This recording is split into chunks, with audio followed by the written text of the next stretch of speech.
هذا هو صابر طفار الذي ولد قبل 40 عاما من غير يدين وبلا قدمين، واختار منذ ذلك العهد البعيد أن يتعايش مع قدره هذا برضا وصلابة وإرادة قوية.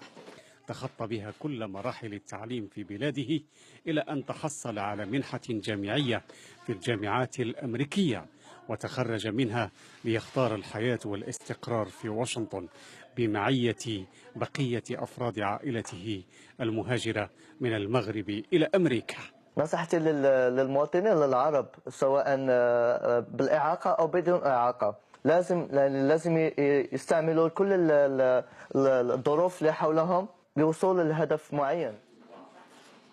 هذا النجاح اللافت لا يتردد صابر في نسبته إلى والدته التي قررت منذ ولادة ابنها الثاني في سلسلة 3 أطفال وبنت واحدة أن تتعامل مع ابنها على أنه غير معاق، وأنه كبقية أشقائه، وحملته على أكتافها في كل مراحل العمر، بل ورافقته حتى حين قدومه للولايات المتحدة ومساعدته على مواجهة متطلبات الحياة، تاركة زوجها وبقية عائلتها في المغرب وحيدين لمدة 6 سنوات كاملة.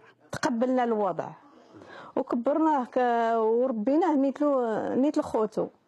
هناك بطل آخر في حياة صابر كما يصفها إنها زوجته أمبر القادمة إلى واشنطن من وست فرجينيا للدراسة. التقت صابر وأحبت فيه هذا الكفاح الطويل وتزوجته وأنجبت منه ولدين، وهي تفعل ذلك وتقول إن الزواج من صابر علمها أن إعاقة صابر لم تمنعه من تحقيق ما عجز عن تحقيقه أصحاء كثيرون جدا. أنا وصابر نختلف في كل شيء، لكن هذا الاختلاف هو الذي جمعنا، لأننا نتعلم من بعضنا البعض كل يوم بل كل لحظة.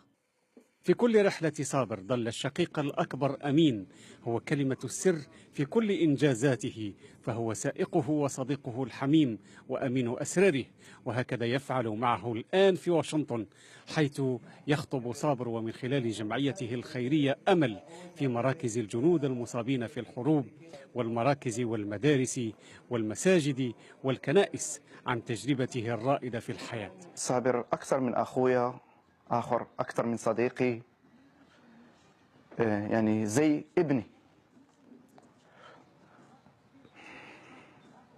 حكاية صابر تعلمنا قيمة القبول بقضاء الله ومواجهته والتعايش معه بإرادة الإنسان، وحكاية زوجة صابر تعلمنا قيمة أخرى وكم نحن بأمس الحاجة إليها، القبول بالآخر رغم اختلافه عقائديا وثقافيا وجغرافيا، ورغم إعاقته، والجعل منه الشريك الأفضل في رحلة الحياة. رابح فلالي، الحرة، واشنطن.